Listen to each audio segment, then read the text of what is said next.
But I also wanted to give an update on the tragedy that happened last night here in Washington, D.C., and provide a little bit more information as we are actively working to investigate and understand what occurred and why.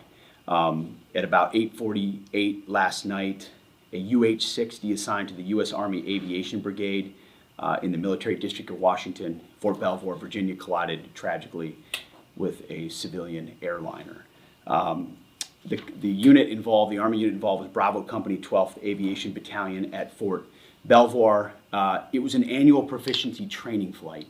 And when we look at the crew, and not all kin have been notified, so we're going to withhold ranks and names at this point. We do know on our side who was involved. It was a fairly experienced crew, and that was doing a required annual night evaluation. They did have night vision goggles.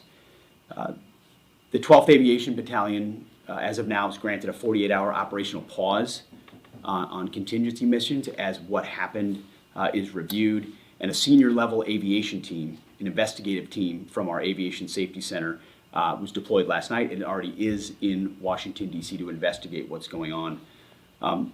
We anticipate that the investigation will quickly be able to determine whether the aircraft was in the corridor and at the right altitude at the time of the incident.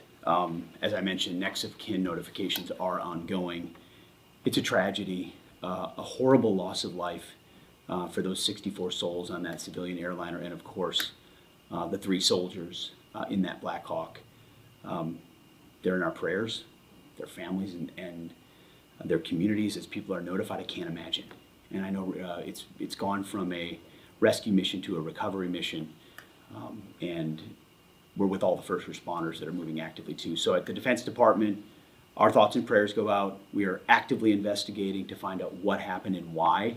And as we get updates, you will have them. God bless.